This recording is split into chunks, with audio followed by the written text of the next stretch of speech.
दोस्तों, जिंदगी में हर एक छोटा छोटा बदलाव जो आप लोग करते जाते हैं वो एक बड़ी कामयाबी का हिस्सा बन जाता है। उदाहरण के तौर पर मैं आप लोगों को बताता हूं। आप लोग नॉर्मली एक पर्टिकुलर रूम में एक चेयर टेबल पर बैठकर पढ़ते होंगे। काफी दिनों से आप लोग रेगुलर उसी चेयर टेबल पर बैठकर पढ़ रहे हैं, पर एक दिन आप लोगों का मन किया यार थोड़ी डायरेक्शन चेंज कर लेते हैं। तो जैसे ही आप लोगों ने उसकी डायरेक्शन चेंज करी और आप लोगों ने बैठकर पढ़ना स्टार्ट किया, तो आप लोगों को फील होगा कि आज कुछ नया सा लग रहा है, पढ़ने में आज ज्यादा मजा आ रहा है। तो जिंदगी में जब भी कोई बदलाव आए उसको एक्सेप्ट करो और उसको एंजॉय करो। अगर आप लोग उसको एक्सेप्ट कर एंजॉय करना स्टार्ट करोगे तो आप लोगों की इफिशिएंसी बढ़ जाएगी। आप लोग उसको इस तरीके से एंजॉय करना स्टार्ट करो कि हाँ, ये मुझे मेरे फाइनल डेस्टिनेशन तक पहुंचाएगा। तो उसको विजुअलाइज करो। तो जैसे जैसे आप लोग ये चीजें जिंदगी में उतारने स्टार्ट कर दोगे, आप लोगों को रिजल्ट जो है वो अपने आप आने लगेंगे। आप लोग टेंशन में जब रहते हो ना, तब आप लोग इफिशिएंटली काम नहीं कर पाते हो। तो कभी भी कोई भी काम करने से पहले अपने आप को टेंशन में नहीं रखना है। हमेशा अगर कुछ नई चीजें सामने आती है तो ये सोचो कि आज कुछ नया सीखने को मिलेगा, फिर देखो आप लोगों को वो काम करने में कितना मजा आता है। तो काफी शानदार ये डिस्कशन रहने वाला है। टकटकी लगाकर देखिएगा, काफी कुछ आप लोगों को इसके अंदर जानने को मिलेगा। और अगर मैं आप लोगों से पूछूं कि आप लोगों ने कभी फील किया है कि अपना जो टेबल चेयर या फिर जहां पर भी आप लोग बैठकर पढ़ रहे हैं उसका डायरेक्शन अगर डायमेंशन आप लोगों ने जरा सा भी चेंज किया तो आप लोगों को कुछ ना कुछ डिफरेंस नजर आया। तो आप लोगों की क्या राय है इसके बारे में, क्या ऐसा हुआ है या फिर नहीं हुआ है? तो आप लोग भी अपनी राय बता सकते हैं कमेंट बॉक्स में। और देखिए, अपने एक्सपीरियंस जब आप लोग शेयर किया करें ना, तो यहाँ पर आप लोग देखा करें कि एक दूसरे का एक्सपीरियंस भी पढ़ा करें। ठीक है, अपना शेयर करने के बाद में दूसरे का भी एक्सपीरियंस पढ़ो कि सामने वाला कुछ नया कर रहा है, तो उससे अगर कुछ सीखने को मिले तो जिंदगी में इंप्लीमेंट कर लो। अगर नहीं सीखने को मिल रहा है तो फिर कोई बात ही नहीं है, कम से कम पढ़कर आप लोगों को पता तो चलेगा कि अच्छा ये विचार भी है दुनिया में। तो कभी भी किसी के विचार पर अपने आप को नेगेटिवली प्रस्तुत न करें। हमेशा कोशिश करें कि उसका भी विचार आप लोग अगर एक्सेप्ट कर सकते हैं तो सही है, वरना उसकी जिंदगी उसको जीने दीजिए। रेगुलर 2 वीडियो आप लोगों को देखने को मिलती हैं। अगर इसको लाइफ का पार्ट बना लेंगे तो कोई भी दिक्कत आप लोगों को देखने को नहीं मिलेगी। सारी चीजें आप लोगों के कंट्रोल में रहेंगी। और ये वीडियो देखने के बाद में आप लोगों को, मुझे पता है इसकी पीडीएफ चाहिएगी, तो टेलीग्राम पर जाना, सारी पीडीएफ आप लोगों को एक जगह इकट्ठी मिल जाती है। यहाँ पर सारी पीडीएफ में डाल देता हूँ। इवन आप लोगों की जो मंथली जो पीडीएफ थी वो भी मैंने यहाँ पर सारी प्रोवाइड करा दी है, उसको भी आप लोग जाकर देख सकते हैं। तो जो भी इंपॉर्टेंट यहाँ पर जैसे एथिक्स की केस स्टडी हो गई, क्वेश्चन हो गए, तो सब चीजें आप लोगों को यहाँ पर मिल जाती है। फ्री ऑफ कॉस्ट है, इसको अपनी लाइफ का पार्ट बना लीजिए। कोई भी वीडियो या फिर नोटिफिकेशन आप लोगों का नहीं छूटेगा। तो ये तो थी एक्स्ट्रा इन्फॉर्मेशन। आइए अब बात करते हैं, वीडियो को टकटकी लगाकर देखेगा, काफी कुछ आप लोगों को जानने को मिलेगा। स्टार्टिंग में हम लोग देखेंगे क्या क्या आज हम लोग डिस्कस करने वाले हैं। इसके बाद में फिर लास्ट डे का रिवीजन करेंगे। लास्ट डे का रिवीजन जो रहेगा वो आप लोगों को ये बताएगा कल कितना पढ़ा हुआ आप लोगों को याद है या फिर कितना भूल गए हो। तो उससे आप लोगों को पता चलेगा कि 24 आवर यानी कि 24 घंटे के बाद में आप लोग अपने आप को कहां पर रखे हुए हो। तो वो आप लोग जरूर चेक करा करो। इससे ये रहेगा कि आप लोग सही डायरेक्शन में चल रहे हो। तो ये कुछ फैक्ट्स हैं आप लोगों को चेक करने के। सबसे पहले यहां पर हम लोग बात करेंगे मेंबर ऑफ पार्लियामेंट के, जो प्रस्तुत बिल किया जाता है मेंबर ऑफ पार्लियामेंट के द्वारा पार्लियामेंट के अंदर में। तो अगर बात करें कि any member of parliament who is not a minister, उसको हम लोग क्या बोलते हैं? यानी कोई भी ऐसा मेंबर ऑफ पार्लियामेंट जो मिनिस्टर नहीं है, अगर वो बिल प्रस्तुत करे तो उसको क्या बोलेंगे आप लोग? तो ये टर्म अभी रिसेंटली न्यूज में आई है, इसके बारे में समझेंगे। और कौन कौन से यहाँ पर इस तरीके के बिल अब तक प्रस्तुत किए गए हैं या फिर कोई पास भी किया गया है, तो बहुत सारी तमाम इंफॉर्मेशन आप लोग को जानने को मिलेगी। सुप्रीम कोर्ट के द्वारा एक वर्डिक्ट दिया गया था, एक डिसीजन यानी कि एक पर्टिकुलर सॉल्यूशन दिया गया था। ये था बेसिकली केशवानंद भारती का। आप लोगों को बताना है केशवानंद भारती में जब वर्सेस हम लोग लिखते हैं तो कौन सा राज्य था और ये केस का ईयर क्या था। बहुत इंपॉर्टेंट है, इतने क्वेश्चन पूछे जा चुके हैं एग्जाम में, उठाकर देखोगे तो एक कोई ना कोई क्वेश्चन बनी जाता है। क्यों? क्योंकि इससे बेसिक स्ट्रक्चर का एक संविधान के अंदर जो बेसिकली मुद्दा था वो निकलकर सामने आया था कि पार्लियामेंट जो है वो पूरे संविधान को चेंज कर सकती है, जहां चाहे वहां चेंज कर सकती है, पर लेकिन ढांचा चेंज नहीं करेगी, बेसिक स्ट्रक्चर चेंज नहीं करेगी। तो ये केशवानंद भारती के केस के द्वारा ही आया, तो इसलिए ये न्यूज में था। ठीक है, तो समझेंगे इसके बारे में भी। आर्टिकल कौन सा है जो यहाँ पर मेंबर ऑफ पार्लियामेंट को, जिनको हिंदी में आप लोग सांसद बोलते हो, उनको पावर देता है, कॉन्स्टिट्यूशनल राइट देता है कि वो क्वेश्चन पूछ सकते हैं। वो नहीं कि अगर पार्लियामेंट में जाकर बैठ गए, उनको क्वेश्चन पूछने का भी अगर अधिकार नहीं है तो फिर अधिकार है पार्लियामेंट पे, वहां फिर कोई पार्लियामेंट का कोई मतलब ही नहीं रह गया, तो वो पार्लियामेंट ही नहीं रही, वो तो डिक्टेटरशिप बन गया। पार्लियामेंट का बेसिक पर्पज होता है, इसलिए उसको टेंपल बोलते हैं। डेमोक्रेसी का टेंपल क्यों बोलते हैं? इसीलिए तो बोलते हैं क्योंकि वहां पर हर एक इंसान को अपने विचार रखने की अधिकार दिया जाता है। तो वरना फिर पार्लियामेंट ही कैसे रहेगी? पार्लियामेंट ही नहीं रही, फिर तो कुछ और ही बन गया। तो इसलिए यहाँ पर पार्लियामेंट जो है वहां पर सबको हक होता है क्वेश्चन पूछने का, क्योंकि वो जनता के रिप्रेजेंटेटिव होते हैं। इसलिए हम लोग वहां पर टेंपल बोलते हैं पार्लियामेंट को। हमारे प्राइम मिनिस्टर मोदी साहब जी ने जब एंट्री की थी तो पार्लियामेंट को जो बेसिकली होता है एक तरीके से उसको टच किया था, जैसे फीट टच करते हैं किसी के, तो ये रेस्पेक्ट दिखाना होता है एक तरीके से। कौन सा संविधान के अंदर आर्टिकल है आप लोगों को ये बताना है, जो जज को अपॉइंट किया जाता है प्रेसिडेंट के द्वारा और कंसल्ट किया जाता है चीफ जस्टिस ऑफ इंडिया और गवर्नर के साथ में। तो ये आर्टिकल में लिखा हुआ है। आर्टिकल में कहीं पर भी संविधान के अंदर जो कॉलेजियम सिस्टम है ना उसके बारे में नहीं लिखा हुआ है। तो कॉलेजियम सिस्टम क्या है वो सारी बातें मैं आप लोगों से डिस्कस करूंगा। अभी यहां पर आप लोगों को बताना है कि संविधान में जो लिखा हुआ है तो वो आप लोगों से क्वेश्चन बनते हैं डायरेक्ट। एक और इंपॉर्टेंट आर्टिकल है जिसके बारे में आप लोग याद रख सकते हैं। ये इंपॉर्टेंट आर्टिकल ये बोलता है कि सुप्रीम कोर्ट के अंदर अगर जजेस को आप लोगों को अपॉइंट करना है तो वो कौन सा आर्टिकल है। तो ये भी काफी इंपॉर्टेंट है। तो क्वेश्चन डायरेक्ट आप लोगों से बन जाते हैं एग्जाम में। ओके, आगे चलते हैं। नेक्स्ट, अभी यहां पर G20 मीटिंग के जो अभी प्रेसिडेंसी है वो बेसिकली एक दूसरी कंट्री को दे दी गई है। अब तक तो वो इटली के पास थी, तो इटली ने अब इसको एंजॉय किया। अब प्रेसिडेंसी जो है किसी और कंट्री को दे दी है। तो वो कंट्री कौन सी होगी उसके बारे में तो आप लोगों को बताना है। पर लेकिन 3 जो ब्रॉड इंटरकनेक्टेड पिलर है जिस पर इनको काम करना था वो कौन कौन से थे उनका नाम आप लोगों को बताना है। नेक्स्ट ईयर जो है यहाँ पर इसकी थीम क्या रहने वाली है। अब की बार तो ये फोकस एरिया था, नेक्स्ट ईयर का फोकस एरिया क्या होगा वो आप लोगों को बताना है। और नेक्स्ट ईयर जो है वो किसकी अध्यक्षता में यहाँ पर ये समिट होगी ये आप लोगों को बताना है। G20 की समिट जो है फर्स्ट टाइम इंडिया के अंदर होने वाली है, वो किस ईयर में होने वाली है ये भी बताना है। और कई सारी और बातें भी आप लोगों को जानने को मिलेगी। हमारे देश में एक स्कीम है जिसका नाम है प्रधानमंत्री PMUY, तो इसको एक और नाम से पुकारा जाता है। ये स्कीम का नाम आप लोगों को बताना है। और देखिए यहाँ पर काफी इंपॉर्टेंट चीज ये बन जाएगी आप लोगों के लिए कि जो मिनिस्ट्री है ना वो आप लोगों को ऐसा लगेगा इस मिनिस्ट्री के अंदर तो ये हो नहीं सकती है क्योंकि ये कुछ और हो गया और यहाँ पर ये मिनिस्ट्री कोई सी और हो गई। तो कई बार ऐसे नहीं जो थोड़े से अपवाद वाले क्वेश्चन रहते हैं तो वो आप लोग थोड़ा ध्यान से देखा कीजिए, खासकर जिनमें थोड़ा डिफरेंट चीजें आप लोगों को देखने को मिलती है तो उनको थोड़ा फोकस किया कीजिए क्योंकि उसकी स्टेटमेंट तुरंत आप लोगों से एग्जामिनर पूछेगा कि अच्छा ये बताओ।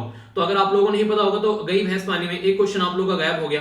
तो ऐसी चीजों से आप लोगों को अपने आप को बचाना है, उस लेवल पर आप लोगों को तैयारी करनी है। देखो यार, मेरे एक टीचर थे वो हमेशा ये कहा करते थे यार जो काम करो ना टॉप का करो, ठीक है, या तो काम करो या फिर ना करो। तो यानी कि ये नहीं कि बस काम भी कर रहे हैं और ना मतलब हो भी रहा है और टाइम भी वेस्ट कर रहे हैं और काम भी नहीं हो रहा है, वो नहीं होना चाहिए। जिंदगी जीने का मजा तभी है जब आप लोग चीजों को एंजॉय करो।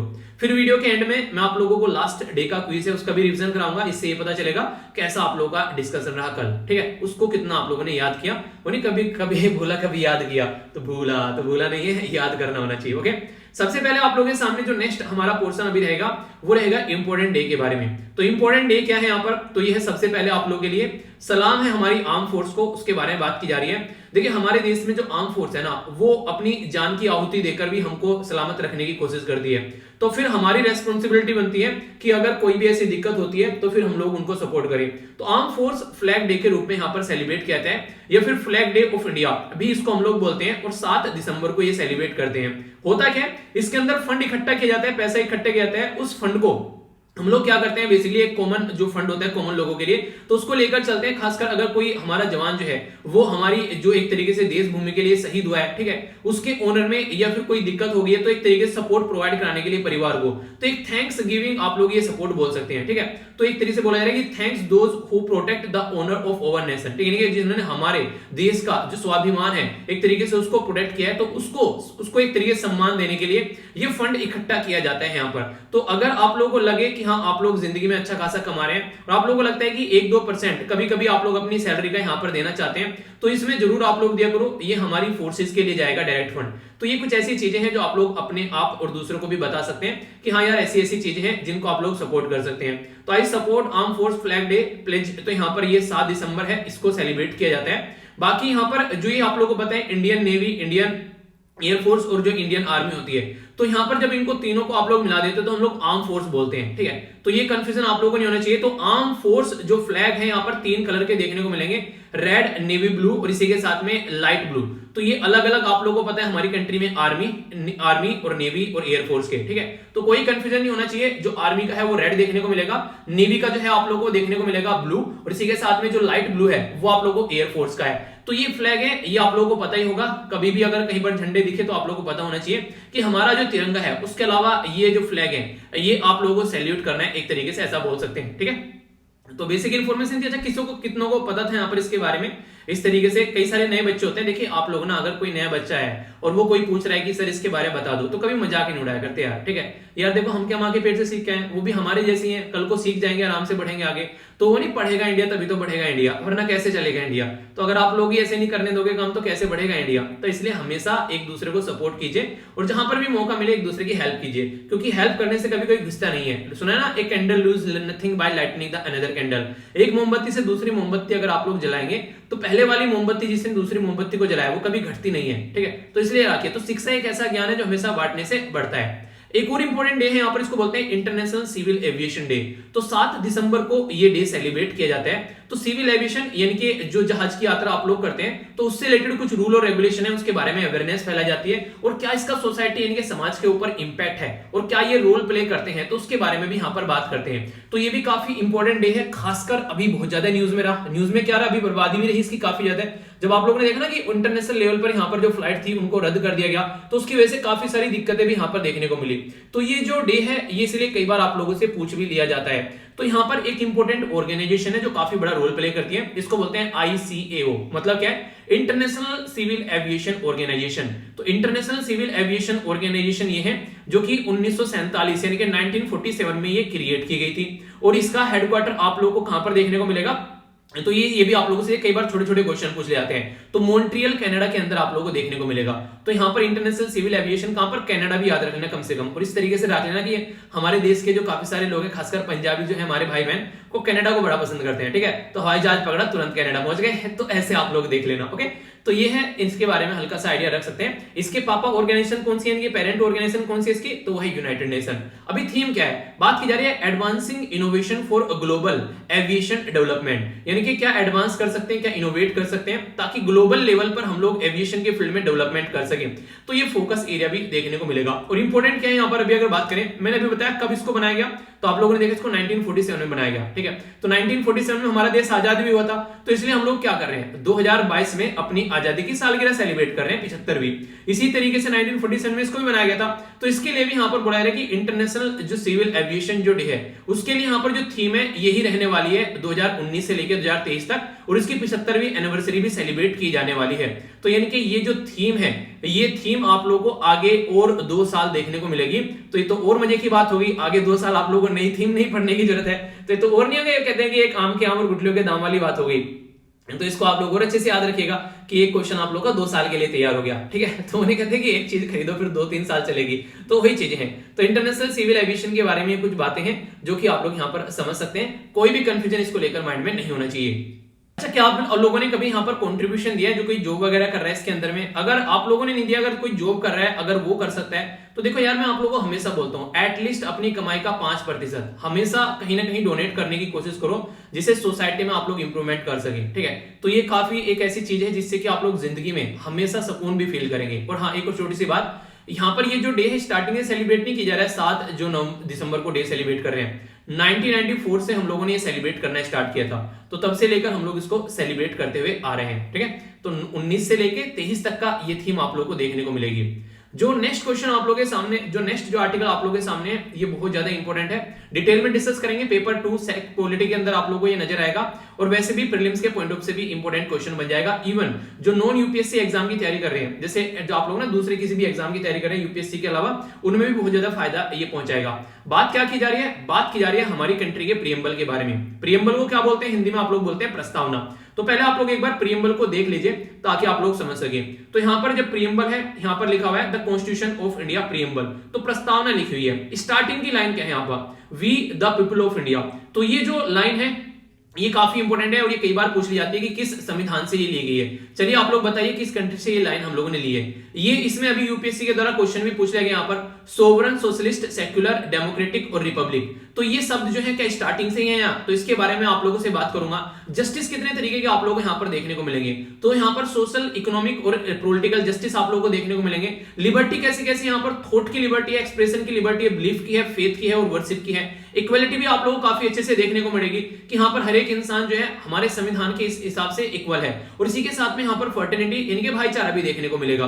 तो ये सारी बातें हमारी प्रीएम्बल में लिखी हुई है। तो कोई भी आंख बंद कर, अगर एक बार को कोई भी अगर हमारा प्रीएम्बल पढ़ ले, तो आंख बंद कर ये बता देगा कि हमारा संविधान कैसा है, कि भाई साहब बड़ा अच्छा है, इसके अंदर जस्टिस भी है, लिबर्टी भी है, इक्वलिटी भी है, भाईचारा भी है। तो ये सारी बात बता देगा। इवन जो हमारी कंट्री में आप लोगों को पता है संविधान दिवस हम लोग कब सेलिब्रेट करते हैं, तो 26 नवंबर को सेलिब्रेट करते हैं, क्योंकि 26 नवंबर 1949 में हम लोगों ने संविधान का कुछ पोर्शन इंप्लीमेंट कर दिया था अपने देश में। और बाकी पूरा संविधान कब इंप्लीमेंट हुआ था, तो हुआ था 26 जनवरी, तो 1950 में पूरा संविधान इंप्लीमेंट हुआ था। पर लेकिन जो संविधान के अंदर डेट है उसमें कंफ्यूज मत हो जाना। हमारे प्रियम्बल के अंदर जो डेट मेंशन है यहाँ पर कि हमारा संविधान जो है वो अडॉप्ट किया गया था, वो है 26 नवंबर दी है 1949। तो ये क्वेश्चन भी पूछा जा सकता है कि संविधान के अंदर कौन सी डेट मेंशन है जिसमें हमारा संविधान अडॉप्ट किया गया था। तो यार ये ना छोटे छोटे से क्वेश्चन होते हैं, ये तो बैठकर एक बार आप लोग तैयार कर लो और फिर इनको जिंदगी भर एंजॉय करते रहो, ठीक है। तो ये वो वाली बात हो जाती है, तो आप लोग को इनको लेकर कभी भी कंफ्यूजन नहीं होना चाहिए। अगर इनको लेकर भी कंफ्यूजन है तो आप लोग ना तो पॉलिटी का रिवीजन कर रहे हैं, क्योंकि पॉलिटी मैंने डिटेल में पढ़ा रखी है। अगर अभी पॉलिटी का रिवीजन नहीं कर रहे हैं तो फिर कब करोगे? तो पॉलिटी को हमेशा रिवाइज करो। अभी आप लोगों से क्वेश्चन जैसे मैंने बोला यहाँ पर, हमारे संविधान में स्टार्टिंग में जब आप लोग जाएंगे तो कौन कौन से शब्द थे, ठीक है। तो सोशलिस्ट, सेक्युलर और इंटीग्रिटी जो है ये बाद में ऐड किए गए, यानी कि सोशलिस्ट हो गया, ठीक है, और सेक्युलर हो गया, और इसी के साथ में जो इंटीग्रिटी वर्ड आप लोगों को देखने को मिलेगा ये हमारे संविधान में बाद में ऐड किए गए हैं। इंटीग्रिटी आप लोग देखिए कहां आप लोगों को देखने को मिल रहा है, यहाँ पर इंटीग्रिटी गई, तो ये आप लोग देखते हैं यहाँ पर ये हो गया इंटीग्रिटी। तो ये शब्द बाद में ऐड किए गए। स्टार्टिंग में क्या था, यहाँ पर सोवरन था, ठीक है, इसी के साथ में डेमोक्रेटिक था और रिपब्लिक था, यानी कि एसडीआर था यहाँ पर पहले, सोवरन, डेमोक्रेटिक और रिपब्लिक। बाद में यहाँ पर सेक्युलर, यहाँ पर याद रखिएगा एसओ और एसई, तो यहाँ पर सोसी, ठीक है, तो ये और ऐड कर दिया गया बाद में। याद रखने के कॉन्सेप्ट है बेसिकली, अगर आप लोग याद रख पाते हैं तो सोवरन तो थे, पर लेकिन सोशलिस्ट और जो ये चीजें हम लोग बाद में ऐड की गई यहाँ पर, जिसको सोशलिस्ट, सेक्युलर और इंटीग्रिटी शब्द बोलते हैं। तो कब ऐड किया गया इसको? तो हमारे संविधान में 42nd कॉन्स्टिट्यूशन अमेंडमेंट किया गया था 1976 में। जब आप लोगों को पता है ना हमारे देश में इमरजेंसी लगी हुई थी 75 से लेके 77 तक, तो उस टाइम पर यहाँ पर ये चीजें ऐड की गई हमारे संविधान के अंदर में। तो इसके चलते ये कई बार देखने को मिलता है। और याद रखना ये कई बार क्वेश्चन पूछ लिया जाता है कि सोशलिस्ट और सेक्युलर जो है वो एडेड किया गया हमारे संविधान में, ठीक है। तो इसी के साथ में यहाँ पर जो यूनिटी ऑफ नेशन जो है वो पहले यूनिटी ऑफ नेशन से उसको चेंज कर दिया unity and integrity of the nation. तो ये पूरा शब्द यहाँ पर चेंज किया गया इसी संविधान में संशोधन के। तो अभी क्या करने जा रहे हैं, अभी ये बोल रहे हैं कि हमारा संविधान जो है उसमें एक और चेंज करो यहाँ पर, क्योंकि equality of status and opportunity, तो यहाँ पर इसके बारे में अभी बात की जा रही है कि बिल के अंदर जो वर्ड है यहाँ पर प्रीएम्बल के अंदर equality of status and opportunity, ये कहां पर है एक बार आप लोग इसको देखिए। ये है एग्जैक्ट शब्द, मैंने बोला था ना इक्वलिटी, यहां पर तो equality of status and opportunity, ठीक है। तो इसको शब्द को चेंज करने की बात की जा रही है अभी यहाँ पर। इस शब्द को चेंज करके क्या बताने की कोशिश करेंगे, क्या होना चाहिए वो शब्द, तो equality of status and opportunity को चेंज कर दो कि equality of status and opportunity to be born, to be feed, to be educate, to be get a job, ठीक है, to be treated with dignity, यानी कि यहाँ पर जो भी पैदा हुए हैं उनको क्या क्या अपॉर्चुनिटी मिलनी चाहिए कि उनको खाने की मिले, एजुकेशन की मिले, जॉब की मिले, और उनकी जिंदगी जो है वो डिग्निटी वाली रहे। ये क्यों बोला गया यहाँ पर, ये इसलिए बोला गया क्योंकि अपोजिशन भी यहाँ पर ये दिखाना चाहती है कि भाई साहब इन चीजों को आप लोगों ने कहीं पीछे छोड़कर चले आए हो। ना तो आज की डेट में देश में जॉब है, ना ही आज के डेट में एजुकेशन को सही तरीके से आप लोग ट्रीट कर रहे हो, और ना ही लोगों की डिग्निटी है, किसी को भी उठाकर जेल में डाल दिया जाता है, कोई भी दिक्कतें देखने को मिलती है। तो ये प्रोटेस्ट करने का एक तरीका भी यहाँ पर देखा जा रहा है। तो प्राइवेट मेंबर बिल क्या होता है, आप लोगों को इसके बारे में पता होना चाहिए। प्राइवेट मेंबर बिल वो होता है कि पार्लियामेंट के अंदर जो हमारे सांसद होते हैं, जिनको एमपी आप लोग बोलते हैं, मेंबर ऑफ पार्लियामेंट या सांसद, वो अगर कोई बिल प्रस्तुत करे और वो मिनिस्टर ना हो, यानी कि अगर कोई भी बिल को अगर मिनिस्टर प्रस्तुत कर रहा है तो मिनिस्टर गवर्नमेंट का होगा, तो उसको बोलेंगे हम लोग एक तरीके से एक पब्लिक बिल जो कि गवर्नमेंट के द्वारा प्रस्तुत किया जाता है। पर लेकिन अगर प्राइवेट मेंबर का बिल है तो इसका मतलब ये है कि अदर देन मिनिस्टर कौन हो गया, तो अपोजिशन वाला भी प्रस्तुत कर सकता है अगर देखा जाए तो, पर लेकिन गवर्नमेंट में से भी कोई जो मिनिस्टर नहीं है वो भी प्रस्तुत कर सकता है। पर लेकिन आप लोग खुद सोचिए, जब कोई बिल प्रस्तुत करना है तो गवर्नमेंट में तो मिनिस्ट्री प्रस्तुत करेगा ना, कोई और क्यों करने लगा। तो वहां पर नॉर्मली ऐसा देखने को नहीं मिलता है, तो वहां पर हमेशा कोशिश की जाती है कि मिनिस्टर ही प्रस्तुत करे। तो इसलिए यहां पर नॉर्मली प्राइवेट मेंबर बिल जो है वो मैक्सिमम टाइम आप लोगों को प्राइवेट की साइड से निकलकर आता हुआ नजर आएगा।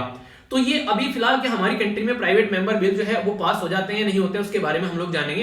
कुछ इंपॉर्टेंट बातें आप लोग समझिए।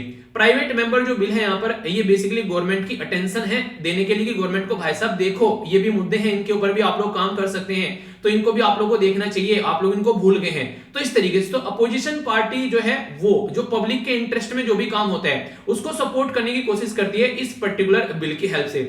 तो यहां पर लास्ट टाइम जो प्राइवेट मेंबर बिल पास किया गया था वो 1970s में किया गया था। तो सुप्रीम कोर्ट के बारे में बात की जा रही है तो सुप्रीम कोर्ट यहां पर एक तरीके से enlargement of criminal appellate judicial bill था 1968 का। क्या इस तरीके से बिल पास हो जाते हैं, क्या पहले कभी पास हुए हैं, तो इसके बारे में आप लोगों से कुछ बातें करने वाला हूं। ध्यान से सुनिएगा, कई बार क्वेश्चन आप लोगों को देखने को मिल जाते हैं अगर कोई आप लोगों से ऐसी बातें पूछ ले।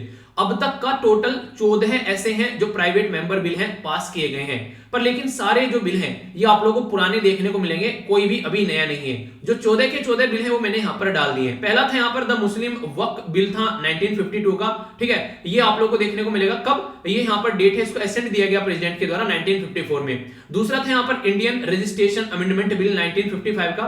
पार्लियामेंट्री प्रोसीडिंग, ये था यहां पर प्रोटेक्शन ऑफ द जो यहां पर जो पब्लिकेशन बिल 1956 का। तो ये सारे जो बिल अगर आप लोग पढ़ के इनको देखोगे, कोड ऑफ क्रिमिनल प्रोसीजर की बात आ गई, उसमें अमेंडमेंट किया गया तो 1956 में यहां पर एसेंट मिला इसको। तो ये मेंबर के भी नाम दे रखे हैं, तो ये सारे रटने नहीं है आप लोगों को, ठीक है, कभी आप लोग रटने बैठ जाओ। पहले वाला एक तो देख लेंगे यहां पर, ये कई बार पूछा जाता है पहला सबसे कौन सा प्रस्तुत किया गया, ठीक है, तो यहां पर सैयद मोहम्मद तो अहमद जो कासमी है उनके द्वारा प्रस्तुत किया गया था। और ये सारे मैक्सिमम आप लोगों को लोकसभा में देखने को मिलेंगे, कुछ इक्का दुक्का लास्ट के आप लोगों को राज्यसभा में आप लोगों को देखने को मिल जाएंगे। स्टार्टिंग में तो सारे लोकसभा में ही है, ठीक है, फिर आज बात के जो है 5 आप लोग राज्यसभा में, तो ये 1954 में आप लोगों को देखने को मिला। नेक्स्ट यहां पर जो लास्ट वाला जो पास किया गया था वो था Indian penal code amendment bill 1963। तो यहां पर ये कौन थे, तो दीवान चमन लाल थे यहां पर जो राज्यसभा के मेंबर, और 1969 में इसको पास कराया गया। देखिए उस टाइम पर ना आप लोग समझिएगा हमारा देश ना आजाद हुआ था 1947 में, तो जब आजाद हुआ उस टाइम पर देश, तो कहीं ना कहीं आप लोग ऐसा बोल सकते हैं कि मैक्सिमम जो पावरफुल एक पॉलिटिकल पार्टी हुआ करती थी वो थी कांग्रेस। तो कांग्रेस के मैक्सिमम लोग आप लोग को देखने को मिलते थे।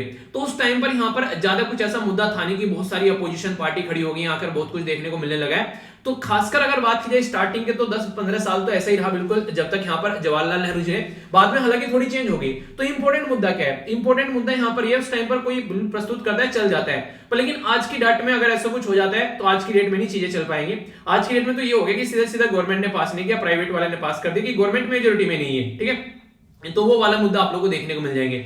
तो पावर थी, पुराने टाइम पे चल जाती थी चीजें, इसीलिए तब से आज तक का कोई बिल पास नहीं हुआ। 1969 में ये पहले यहां पर बिल पास हो गए थे। पहला जो बिल था मैंने अभी बताया यहां पर मुस्लिम वक्फ बोर्ड का, तो ये आप लोग जरूर याद रखिएगा। फिर 13th जो लोकसभा हुई 1999 से 2014 के अंदर में, 14th लोकसभा हुई 2004 से लेकर 2009 के अंदर में, 15th लोकसभा हुई यहां पर 2009 से लेकर 2014 के अंदर में, 16th लोकसभा हुई 2014 से लेकर 2019 के अंदर में, और अभी हमारे देश में 17th यानी कि 17वीं लोकसभा चल रही है। तो ये 2019 से लेकर 2024 तक की लोकसभा हमारे देश में रहने वाली है। तो ये जो लोकसभा यहां पर आप लोगों को देखने को मिल रही है, इनमें अलग अलग टाइम पर कई सारे बिल ऐसे पास किए गए। तो 343 तो यहां पर पास किए गए थे, ठीक है, तो यहां पर कई सारे डिस्कस भी किए गए, जैसे कि यहां पर अभी लास्ट वाला था यहां पर कांग्रेस की जब उस टाइम पर गवर्नमेंट थी, तो 372 ऐसे सच बिल पास किए गए यहां पर, और 11 उनको डिस्कस भी किया गया, पर लेकिन पास कोई नहीं हुआ यहां पर। तो आप लोग समझ सकते हैं, तो ये चीजें हैं यहां पर। तो ये इस तरीके के मुद्दे भी आप लोगों को पता होना चाहिए। पॉलिटी में पूरी एक डिटेल में वीडियो बना रखी है मैंने इसके ऊपर अलग से, अगर आप लोग जाकर देखोगे ना तो पूरी वीडियो आप लोग को मिल जाएगी। यहां पर आप लोग देखते हैं प्राइवेट मेंबर बिल के नाम से, तो पब्लिक बिल प्राइवेट बिल क्या होता है, कैसे कैसे सारी चीजें देखने को मिलती है, तो वो डिटेल में मैंने आप लोगों को यहां पर एक्सप्लेन किया है, तो उसको जाकर आप लोग रिवीजन भी कर सकते हैं। अब यहां पर लास्ट जो यहां पर मैंने बताया कि प्रोसीडिंग ऑफ लेजिस्लेचर प्रोटेक्शन जो बिल था 1956 का, ये था यहां पर salary and allowances member of parliament bill, और इसी के साथ में इंडियन पिनल कोड बिल। तो ये कुछ ऐसे बिल थे जो यहां पर जो लॉ बने आगे चलकर प्राइवेट मेंबर के द्वारा प्रस्तुत किए गए, पर आज की डेट में आप लोग इसको इतना इजी नहीं कर सकते हो। मेंबर ऑफ पार्लियामेंट जो है वो एक तरीके से जो कि मिनिस्टर नहीं है, वो प्राइवेट मेंबर कहलाता है, जो मैंने अभी बताया। तो यहां पर अगर गवर्नमेंट कोई बिल करे तो पब्लिक बिल होगा, इंट्रोड्यूस किया जाएगा, डिस्कस किया जाएगा any day. Private member bill अगर आप लोगों को लेके आना है तो आप लोगों को फ्राइडे को ही टाइम मिलेगा उसको डिस्कस करने के लिए। तो ये इंपॉर्टेंट है यहां पर, यानी कि फ्राइडे को जैसे मूवीज रिलीज होती है ना, तो याद रख लेना फ्राइडे को ही आप लोग की प्राइवेट मेंबर की मूवी रिलीज होगी। तो इसके चलते अगर इन केस मल्टीपल बिल है तो ए बेल आउट जो सिस्टम आप लोगों को देखने को मिलेगा, डिसाइड किया जाएगा कि सीक्वेंस क्या होना है इंट्रोड्यूस करने का। तो ये भी मुद्दा आप लोगों के सामने यहां पर आप लोगों को नजर आएगा। तो कहने का मतलब यार ये है कि एक सिस्टमेटिक वे में हमारी पार्लियामेंट में काम होता है, ऐसा नहीं कि कोई कहीं से भी निकल कर आ जाएगा और कुछ भी प्रस्तुत करने लग जाएगा। ऐसे तो फिर चल चुला ली पार्लियामेंट, ऐसे कुछ नहीं हुआ करते। तो फ्राइडे का टाइम यहां पर रख दिया जाता है। तो गवर्नमेंट बिल का मतलब मिनिस्टर के द्वारा प्रस्तुत किया गया, प्राइवेट बिल का मतलब यहां पर प्रस्तुत किया गया किसी प्राइवेट मेंबर के द्वारा जो कि मिनिस्टर नहीं है। और दोनों के दोनों बिल जो है वो इंट्रोड्यूस कर सकते हैं किसी भी हाउस के अंदर में, ठीक है। और दोनों के दोनों बिल हैं, अगर उनको लॉ बनाना है तो उसी तरीके से बनाना पड़ेगा जैसे नॉर्मली पार्लियामेंट में काम चलता है। तो ये भी याद रखिएगा, ऐसा नहीं कि लोकसभा में ही रखना है। मैंने दिखाया ना अभी सारे के सारे बिल आप लोगों को, कुछ लोकसभा में रखे गए थे तो कुछ राज्यसभा में रखे गए थे। तो इस तरीके से कोई भी कंफ्यूजन आप लोगों को इसको नहीं होना चाहिए। एक और छोटी सी बात मैं आप लोगों को यहां पर बता देता हूं, हालांकि मैं आप लोगों से डिस्कस कर चुका हूं काफी डिटेल में पॉलिटी के अंदर, तो फिर भी आप लोगों को पता होना चाहिए पब्लिक बिल और प्राइवेट बिल में क्या होता है। तो इंट्रोड्यूस किया जाता है पार्लियामेंट में बाई मिनिस्टर के द्वारा, और private bill other than minister आप लोगों को देखने को मिलेगा। तो ये जो रिफ्लेक्ट करता है, ये बात करता है पॉलिसी ऑफ गवर्नमेंट, जो रूलिंग पार्टी की पॉलिसी है वो होता है यहाँ पर अपोजिशन पार्टी का तरीका होता है अपने आप को दिखाने का। भाई साहब ये भी तो काम है, इनके ऊपर फोकस क्यों नहीं कर रहे हो आप? इनको भी देख लो ना थोड़ा सा, इनको भी टाइम दे दो। ये जो रहता है यहाँ पर बोलता है कि ग्रेटर चांस है एक तरीके से अप्रूव करने के पार्लियामेंट में, इसके काफी कम है। अगर गवर्नमेंट का मूड ही बन गया चलो यार पास करा देते हैं तो एक बार को हो जाएगा, वरना मैक्सिमम तो पावर गवर्नमेंट के हाथ में, सारे मेंबर उनके हैं, तो कैसे काम चलेगा। अगर ये रिजेक्ट हो जाता है हाउस के द्वारा, ठीक है, तो एक तरीके से एक्सप्रेशन है पार्लियामेंट का कि कॉन्फिडेंस इन द गवर्नमेंट में लीड टू इट्स रेजिग्नेशन, यानी कि यहां पर एक तरीके से ये बिल जो है ये तो पास होना ही होना है। अगर ये रिजेक्ट कर दिया हाउस ने तो इसका मतलब क्या हो गया? इसका मतलब ये हो गया कि भाई साहब पावर में नहीं है, ठीक है, तो हाउस को पास करना ही करना है। इसका रिजेक्शन जो है यहाँ पर कोई ऐसी इंप्लीकेशन आप लोगों को नहीं देखने को मिलेगी, बल्कि अगर पास हो जाता है तो एक बार को आप लोग बोल सकते हैं थोड़ा बहुत कि बिना गवर्नमेंट से पास कैसे करा दिया, तो इसको रिजेक्ट आराम से किया जा सकता है। तो ये यहाँ पर अगर बात करें जो यहाँ पर इंट्रोड्यूस किया जाता है, यहाँ पर हाउस के अंदर रिक्वायर रहता है 7 डे का नोटिस, पर लेकिन अगर यहाँ पर इसको इंट्रोड्यूस करना है तो 1 महीने का नोटिस आप लोग को देना पड़ेगा। इसके लिए जो ड्राफ्ट है यहाँ पर कंसर्न डिपार्टमेंट के साथ में यहाँ पर जो लॉ यहाँ पर डिपार्टमेंट प्रस्तुत करेगा, ये जो है कोई भी मेंबर जो रहेगा रेस्पॉन्सिबल, जो भी मेंबर यहाँ पर रहेगा, तो वो यहाँ पर एक तरीके से इसको प्रस्तुत कर सकता है। तो मैंने आप लोगों को ये डिफरेंस भी बता दिया, ये कईयों बार क्वेश्चन आप लोगों का एग्जाम में पूछ चुका है, तो बहुत इंपॉर्टेंट टॉपिक है ये, तो कोई भी कंफ्यूजन आप लोगों को नहीं होना चाहिए, इसलिए मैंने इसको थोड़ा सा डिटेल में प्रस्तुत किया। याद रखना अगर कोई पास नहीं होता है तो कोई दिक्कत नहीं है, पर लेकिन अगर नॉर्मल भी पास ना हो तो दिक्कत है। अमेंडमेंट अगर करना है यहाँ पर तो क्या करना पड़ेगा? तो प्रीएम्बल के अंदर अगर अमेंडमेंट करना है तो आर्टिकल 368 यानी कि 368 आर्टिकल, ये कहां से लिया गया आप लोगों को मैंने पढ़ाया था यहाँ पर, बताइए जरा, देखता हूँ किस किस को याद है। तो ये यहाँ पर बेसिक स्ट्रक्चर के बारे में बात करता है कि आप लोग उसको चेंज नहीं कर सकते, जो कि केशवानंद भारती केस के द्वारा 1973 में किया गया था। हमारी कंट्री में एक प्रोजेक्ट लाया गया था जिसको प्रोजेक्ट टाइगर बोलते हैं, तो प्रोजेक्ट टाइगर भी 1973 का था। तो केशवानंद भारती को टाइगर केस आप लोग बोल सकते हैं, क्योंकि ऐसा संविधान के अंदर प्रोविजन बना दिया इसने कि कोई भी इंसान जो है अब पूरा बेसिक स्ट्रक्चर को नहीं हिला पाएगा। और बेसिक स्ट्रक्चर कैसे ये कौन डिसाइड करेगा? तो ये डिसाइड करेगा हमारा सुप्रीम कोर्ट। तो स्ट्रक्चर ऑफ द कॉन्स्टिट्यूशन के बेस पर आप लोगों को ये सारी चीजें यहाँ पर देखने को मिल जाएगी। अगर आगे इंपॉर्टेंट बात आप लोगों से कोई पूछे कि कब यहाँ पर ये शब्द ऐड किए गए थे, तो ये मैंने आप लोगों को बताया 42nd कॉन्स्टिट्यूशन अमेंडमेंट किया गया था 1976 में। तो सेक्युलर, इंटीग्रिटी और सोशलिस्ट ये शब्द ऐड किए गए संविधान के अंदर में। और ये कब ऐड किए गए थे? तो 1975 से लेकर 1977 के बीच में, जब इमरजेंसी रही तो 1976 में यहाँ पर ये सारे संविधान के अंदर संशोधन किए गए 42वें अमेंडमेंट के द्वारा। इतना बड़ा अमेंडमेंट कर दिया संविधान के अंदर में कि लोग बाग इसको मिनी कॉन्स्टिट्यूशन बोलने लगे, यानी कि छोटा सा संविधान बना दिया भाई साहब चेंज कर कर कर। तो इसकी वजह से भी ये कई बार न्यूज में रहता है, ठीक है। तो बेसिक है, कोई भी कंफ्यूजन अगर हो तो जरूर बताना, डाउट नहीं होना चाहिए। आई होप कि आप लोगों को माइंड में बिल्कुल क्लियर हो गया होगा, वो नहीं कहते क्रिस्टल क्लियर हो गया होगा। अगर फिर भी कोई दिक्कत है तो बताना जरूर। तो क्या क्या देखा हम लोगों ने इस आर्टिकल के अंदर? तो यहाँ पर सबसे पहले तो मैंने ये बताया कि क्या चेंज करना है, किसमें चेंज करना है। पूरा प्रीएम्बल मैंने आप लोगों को पढ़ा दिया कि प्रीएम्बल में कहां कहां पर क्या क्या चीजें रखी हुई हैं। इसी के साथ में अगर बात करें तो क्या क्या मुद्दे आप लोगों को देखने को मिलेंगे, कौन कौन से बिल हैं, कौन से राज्यसभा कौन से लोकसभा में देखने को मिले। इसी के साथ में यहाँ पर किस तरीके से यहाँ पर जो मेंबर प्राइवेट मेंबर होता है, यहाँ पर क्या प्रोविजन हो सकता है कि अगर नहीं पास होता है तो डिफरेंस क्या है दोनों के अंदर में, और क्या क्या मुद्दे हैं। तो अब आप लोगों को ये बिल्कुल क्लियर होगा, ठीक है। आगे चलते हैं। इंपोर्टेंट ये भी यहाँ पर काफी मुद्दा आप लोगों को यहाँ पर नजर आएगा, ये भी पॉलिटी के अंदर आप लोगों को क्वेश्चन बन सकता है। अभी क्या की जा रही है, मेंबर ऑफ पार्लियामेंट के द्वारा डिसअलाउ कर दिया गया है अभी मेंबर ऑफ पार्लियामेंट को। यहाँ पर एक क्वेश्चन जो कि नेशनल इमरजेंसी को ध्यान में रखते हुए, देखिए आप लोगों को पता है कि हमारी पार्लियामेंट में क्वेश्चन जो है वो मेंबर ऑफ पार्लियामेंट का अधिकार है। तो अधिकार किस आर्टिकल के अंदर आता है? अगर मैं आप लोगों से डायरेक्ट पूछ लूं तो ये क्वेश्चन भी आप लोगों से पूछा जा सकता है। तो आप लोग याद रखिएगा, एक आर्टिकल है जो हमारे संविधान में जो इनको अधिकार देता है मेंबर ऑफ पार्लियामेंट को, वो आर्टिकल है 75। तो इनके हमारे जो सांसद है वो क्वेश्चन पूछ सकते हैं। अगर क्वेश्चन नहीं पूछेंगे तो कैसे काम चलेगा? तो यही मुद्दा है। अभी बोला गया यहाँ पर उसको अलाउ नहीं किया गया पूछने के लिए, क्योंकि नेशनल इंटरेस्ट के बाद में चीज आ जाती है। तो ये सारी चीजें ऐसे आप लोग पब्लिकली नहीं कर सकते। तो मेंबर ऑफ पार्लियामेंट जो है वो अगर कोई क्वेश्चन पूछता है तो उसको डिसअलाउ किया जा सकता है। तो जो भी यहाँ पर हाउस के अंदर जो स्पीकर होता है लोकसभा के अंदर और चेयरमैन होते हैं राज्यसभा के अंदर, तो वो यहाँ पर ये स्टेप उठा सकते हैं। तो क्वेश्चन कौन कौन से होते हैं? पहले तो यही क्वेश्चन आप लोगों से कई बार पूछे जाते हैं। अगर आप लोगों को क्वेश्चन पूछ रहे हैं तो इनको 4 कैटेगरी में डिवाइड किया जाता है। 4 कैटेगरी कौन सी है ये देख लीजिए। पहला होता है यहाँ पर स्टार्ड क्वेश्चन, दूसरा होता है अनस्टार्ड क्वेश्चन, तीसरा होता है शॉर्ट नोटिस क्वेश्चन, और चौथा होता है यहाँ पर question to the private member. तो ये क्या क्या होते हैं, इनका मतलब क्या होता है? स्टार्ट क्वेश्चन का मतलब होता है कि अगर कोई भी मेंबर अगर चाहे ये क्वेश्चन पूछना चाहता है तो एक तरीके से ओरल पूछ सकता है। पुराने टाइम पे आप लोगों से ना मौखिक जवाब देना है इसका, ठीक है। तो अगर कोई क्वेश्चन होता है ऐसा आप लोगों से मौखिक आप लोग पूछ सकते हैं, ठीक है। तो यहाँ पर इस तरीके से है। तो यहाँ पर सप्लीमेंट्री क्वेश्चन अलाउ रहता है, यानी कि आप लोग मुझसे पूछे कि सर इसका क्या मतलब है, मैं बोलूंगा इसका मतलब ये होगा। अच्छा ये है तो सर ये कैसे हो गया, तो फिर मैं उसका आंसर दूंगा। तो ये अलाउ है इस तरीके से। पर लेकिन अनस्टार्ट क्वेश्चन क्या है, ये रिटर्न दिया जाता है, यानी कि आप लोग बोलो सर इसका प्लीज जवाब लिखकर सेंड कर देना, मैं उसका जवाब लिखकर सेंड करूंगा। पर फिर यहाँ पर एक मार्क लग जाता है कि आप लोग यहाँ पर सप्लीमेंट्री क्वेश्चन नहीं पूछोगे, ठीक है, क्योंकि अगर इस तरीके से लिख के जवाब देते रहेंगे तो फिर लंबा प्रोसीजर हो जाता है। तो ये आप लोग यहाँ पर नजर रहता है। तो यहाँ पर तो मौखिक है, पूछ लो भैया फटाफट। तीसरा यहाँ पर शॉर्ट नोटिस क्वेश्चन, ये क्या रहता है कि आप लोगों को शॉर्ट नोटिस देना पड़ेगा। शॉर्ट नोटिस मतलब कितना है कि अगर कोई ऐसे ही अर्जेंट मैटर हो गया तो ओरल क्वेश्चन पूछ सकते हैं। पर लेकिन अगर क्वेश्चन ऐसा है कि नोटिस देना है कि लेस देन 10 डेज का एक प्रिस्क्राइब मिनिमम नोटिस आप लोगों को देखने को मिलेगा, तो ये शॉर्ट नोटिस क्वेश्चन की कैटेगरी में आ जाता है। एक क्वेश्चन यहाँ पर प्राइवेट मेंबर के लिए, एक क्वेश्चन जो है वो एड्रेस करता है प्राइवेट मेंबर को। तो एक रूल है लोकसभा के अंदर, अगर आप लोग जाएंगे रूल 40 बोलते हैं उसको, ठीक है, और जब राज्यसभा के अंदर जाएंगे तो रूल 48 बोलते हैं। तो ये प्रोवाइड करता है कि क्वेश्चन जो कि डील करे subject related to some bill, यानी किसी बिल के बारे में अगर आप लोगों को पूछना है तो यहाँ पर आप लोग एक तरीके से जो रेस्पॉन्सिबल मेंबर है उस पर्टिकुलर बिल को लेकर, तो उससे आप लोग जाकर यहाँ पर क्वेश्चन पूछ सकते हैं। तो ये प्राइवेट जो यहाँ पर जो question to the private member की बात की जा रही है। तो रिजोल्यूशन जो ऐसा कोई मैटर होता है तो एक तरीके से which that member is responsible, उससे यहाँ पर आप लोग क्वेश्चन पूछ सकते हैं, ठीक है। जैसे मैं बोलूं ना मैंने आप लोगों को पॉलिटी पढ़ा रखी है, तो आप लोग मेरे से क्वेश्चन पूछे तो मैं उसका आंसर दूं कि हाँ ये इसका आंसर ये होगा, और मैं बोल दूं कि यार आप लोग मेरे से क्वेश्चन पूछने लगो आकर, मान लीजिए कोई ऐसे सब्जेक्ट के बारे में, बायोलॉजी के बारे में, ठीक है, कि सर इसमें क्या होगा, मैंने वो पढ़ नहीं रखा है मान लीजिए, और आप लोगों को पढ़ा भी नहीं रखा है वो टॉपिक मैंने, तो मैं बोलूंगा कि यार पहले मैं पढ़ लेता हूं उसको एक बार, फिर मैं उसके बाद बता दूंगा। क्योंकि कोई भी गूगल नहीं है कि सारी चीजें जानता होगा, कई सारी चीजें बहुत सारी ऐसी हैं जो मुझे नहीं पता होती है, तो मैं उनको पढ़ लेता हूं फिर आकर बता देता हूं कि मैंने कहा ठीक है ये चीज ऐसे हो जाएगी।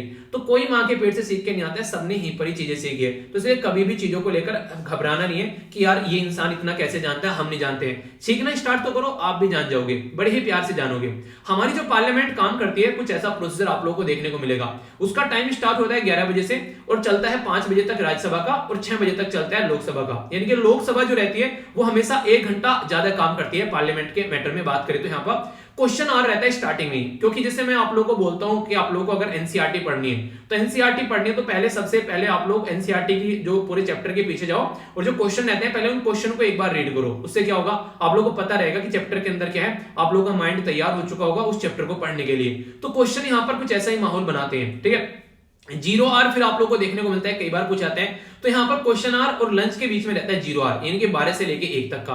तो 12 यानी कि 0 बज गए 12 हो गया, तो वो वाली बातें हैं यहाँ पर। फिर लंच होता है यहाँ पर 1 घंटे का, जिसमें स्वादिष्ट मिष्ठान यहाँ पर खाने को मिलते हैं। इतनी सस्ती थाली है यहाँ पर, मतलब मेंबर ऑफ पार्लियामेंट को आप लोग समझोगे नहीं। कई बार बोलते हैं इसका भाव बढ़ा दो, फ्री में मजे ले रहे हैं बहुत सारे, तो मेंबर ऑफ पार्लियामेंट बन जाओ। लेकिन देश की बहुत बड़ी रेस्पॉन्सिबिलिटी होती है।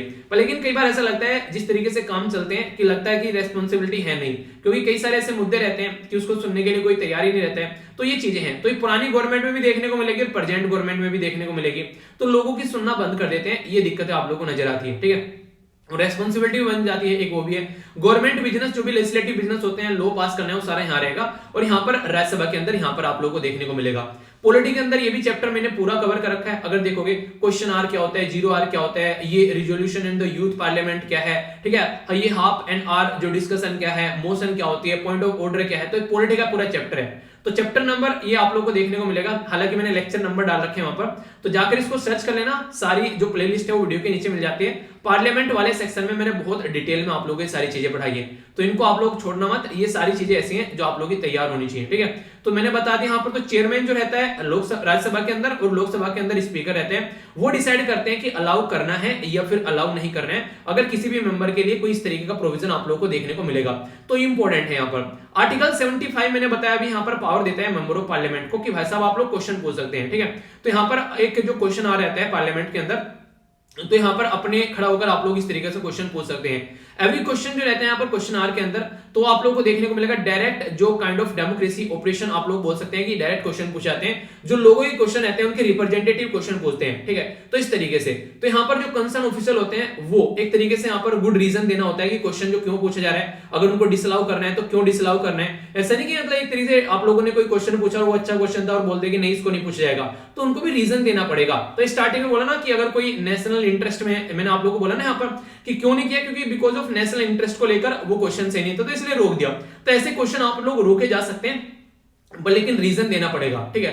तो एक तरीके से जो रीजन है वो एक तरीके से आप लोग एक्सेस नहीं कर सकते कि रीजन क्या है, आरटीआई के थ्रू आप लोग उसको एक्सेस नहीं कर सकते कि नहीं, राइट टू इन्फॉर्मेशन जो है ना, आप लोग कुछ भी जाकर बोलते हो कि आरटीआई डाल देंगे आप लोगों को पता चल जाएगी, तो आरटीआई भी इसके ऊपर एप्लीकेबल नहीं होती है। तो कुछ ऐसी चीजें हैं जो कि यहाँ पर सिक्योर रखने की कोशिश की जाती है। तो ये कुछ मुद्दे हैं इसके चलते जो कि आप लोग यहाँ पर याद रख सकते हैं। इसी के साथ में जो क्वेश्चन एडमिशन किए जाते हैं यहाँ पर अगर राज्यसभा के अंदर में, तो रूल 47 से लेके 50 तक रूल आप लोगों को नजर आएंगे, जिसके चलते कंडक्ट ऑफ बिजनेस ऑफ जो स्टेट ऑफ काउंसिल यानी कि राज्यसभा के अंदर देखने को मिलते हैं। Question shall be pointed specific और confined to the one issue only. ऐसा नहीं कि आप लोग बोलो कि पहले आप लोगों ने पूछ लिया कि मैं बोलो आप लोगों को चलिए आप लोग क्वेश्चन पूछिए, पॉलिटी के बारे में क्वेश्चन पूछिए। एक बच्चे ने बोला सर पॉलिटी के बारे में बेसिक स्ट्रक्चर के बारे में बता दो, मैंने बेसिक स्ट्रक्चर के बारे में एक्सप्लेन कर दिया, वो तुरंत पहुंच गया हिस्ट्री के अंदर में। सर ये बताइए जरा उस टाइम पर जो पानीपत की लड़ाई हुई थी, वो पानीपत की लड़ाई पानीपत में ही क्यों हुई थी, वो वहां पे पहुंच गया। फिर दूसरा क्वेश्चन उठा लिया उसने यहाँ पर ज्योग्राफी के अंदर में, सर जो रिंग ऑफ फायर है वो कहां पर कैसे कैसे बनती है, वो ऐसा क्यों होता है। तो ऐसे ही तो ऐसा हो गया बिल्कुल, मतलब एक डायरेक्शन में रहने ही पता नहीं कहां पहुंच गए। वो अलग बात है कि डाउट है पर लेकिन एक ही इंसान के क्वेश्चन के आंसर दिए जाएंगे, फिर जो और बैठे हुए हैं उनका कोई क्वेश्चन का आंसर नहीं होगा। तो इसलिए स्पेसिफिक होना चाहिए, पॉइंट टू द पॉइंट होना चाहिए, वो चीजें हैं। सेम प्रोसीजर अगर लोकसभा के अंदर जाओगे तो रूल 41 से लेके 44, यहाँ 47 से लेके 50 है, यहाँ पर 41 से लेके 44 है, यहाँ पर वो चीजें आप लोगों को देखने को मिलेगी। तो ये मुद्दे हैं हमारी पार्लियामेंट के, तो आप लोगों को कोई कंफ्यूजन नहीं होना चाहिए इन मुद्दों के बारे में।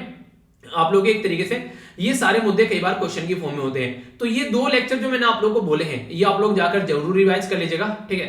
तो ये इंपॉर्टेंट है, इनके बारे में थोड़ा सा पढ़ लेना, ठीक है। बहुत सारे बच्चे रिवाइज कर रहे हैं चीजों को, तो आप लोग भी रिवाइज करते हुए चलिए, लंबे समय तक चीजों को याद रख पाओगे। आगे बढ़ते हैं। इंपॉर्टेंट न्यूज है काफी ज्यादा, ये भी पॉलिटी की ही है, तो आज पॉलिटी स्पेशल लेक्चर हो गया आप लोग का, ठीक है।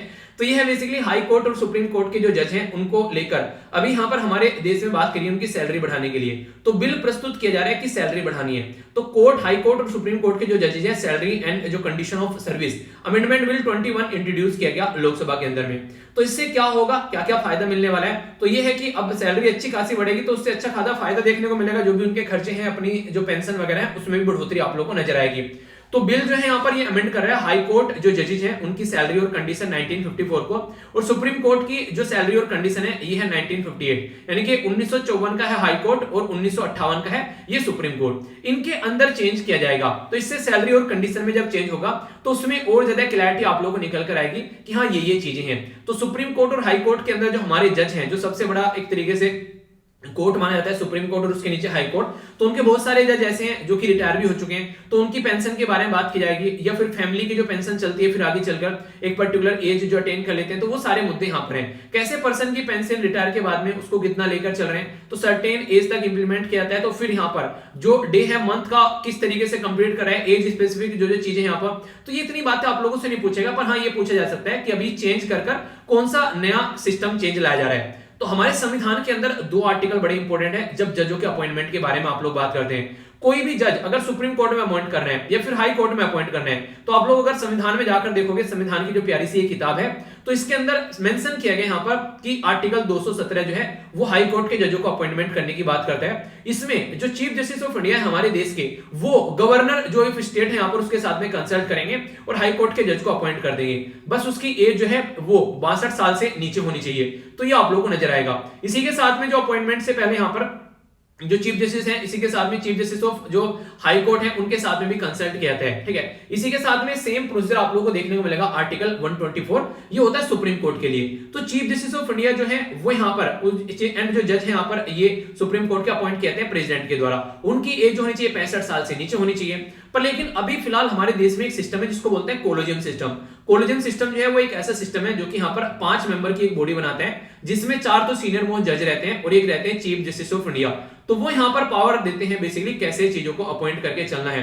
तो ये मुद्दा आप लोग कंफ्यूजन में मत रखेगा कि हमारे संविधान में कोलेजियम सिस्टम मेंशन नहीं, ये अलग से निकल कर आया जिसके बेस पर आज के डेट में अपॉइंटमेंट आप लोगों को देखने को मिलती है। अच्छा, मैं आप लोगों से पूछ लूं हमारे सुप्रीम कोर्ट के अंदर में आज के डेट में टोटल कितने जज हैं including chief justice of India, तो ये आप लोगों को बताना है, यानी कि स्ट्रेंथ कितनी होती है आज की डेट में। अगर पूछ ले, मैं ये नहीं पूछ रहा हूँ कितने हैं, मैं ये पूछ रहा हूँ टोटल स्ट्रेंथ कितनी आप लोगों को देखने को मिलेगी, तो ये आप लोगों को बताना है, इसके बारे में आप लोगों को पता होना चाहिए, ठीक है। अभी अगर बात करें, मैंने अभी आप लोगों को बताया जो चेंज करना है, तो high court and supreme court जज salary condition and service amendment act है 2009 में भी आ गया। तो section 16B section 17C respectively यहां पर ये इसके अंदर इंसर्ट किए गए 1954 एक्ट और 1958 के एक्ट के तहत में। तो प्रोवाइड कराते हैं कि हर एक एवरी रिटायर्ड जज जो है आफ्टर हिज डेथ और family will entitle to the additional जो क्वांटम ऑफ पेंशन, यानी कि जैसे मान लीजिए कल को कोई ए पर्सन है, वो जज है, जज थे तो यहां पर उनको पेंशन मिल रही है, पर लेकिन उनकी डेथ के बाद में जो उनकी फैमिली को पेंशन मिलना स्टार्ट हो जाएगी, उसके बारे में यहां पर ये बातें करता है। ऐसे ही कुछ प्रोविजन आप लोगों को यहां पर देखने को मिलेंगे। ये हाई कोर्ट के बारे में यहां पर बात की जा रही है, किससे रिलेटेड यहां पर quantum of high court and supreme court जज ये कंप्लीटिंग 80 या फिर 85 ईयर या फिर 90 95 ईयर या फिर 100 ईयर, तो एडिशनल क्वांटम इंक्रीज होता चला जाएगा, यानी कि 20 to 100% जो पेंशन है वो फैमिली के पास में कितनी जानी है और क्या क्या चीजें, तो एक एज के हिसाब से भी चीजें बढ़ेंगी।